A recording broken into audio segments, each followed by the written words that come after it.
Tariq, like it or not, the baseball players in San Francisco, especially where the manager took part, the baseball players taking a knee this week. I love it. I love the fact that they're stepping up. They're keeping their voices known about social injustice. What I found to realize is I started actually looking across Major League Baseball. The Dodgers, a lot of teams are making loud statements about social injustice. And I really am starting to realize now that there is an audience that may have either ignored it or didn't realize how severe some of these issues are. And I'm not going to get mad about them not knowing. I guess you turn off whatever you want to turn off, or you're into whatever you're into. But I think the fact that they actually took a knee and that some players contributed it, some players did not take a knee, they had every right to stand if they wanted to, just goes to show you that this impact is big and that they're taking it very seriously, whereas baseball, is one of the sports where there weren't a lot of players taking knees. There weren't a lot of players speaking out. But now you're starting to see black players, white players, Latin players, all voicing their opinion.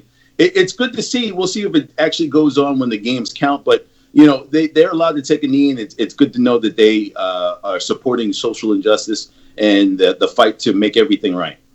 Yeah, Pat, I think it's significant that it was baseball because during the Kaepernick era, they were non-participants. They were totally out of it, and now they're in.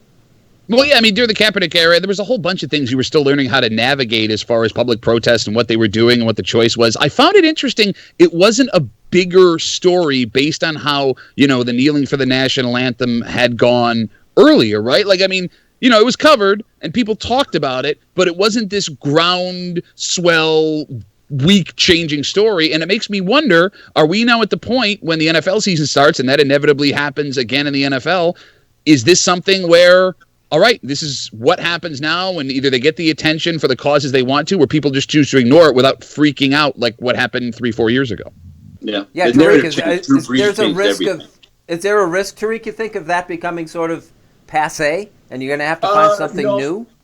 I think it's going to be something where the narrative has changed. The whole narrative of this was sort of a sign of disrespect. And really now it's seen as a sign of, I understand what is your cause. Like later on, I'll get into Tobias Harris and Breonna Taylor. But there are a number of different causes and things that people are into. And this was not seen as the same sort of cause as everyone else's. But now it seems that it is. Now, it took forever for it to happen, but now it's happening. And so now there's a different sort of vibe to it. Whereas it's not seen as disrespectful against the country, it's seen as a symbol of injustice. What is the injustice? What happened? What's more of the story? So we can figure it out.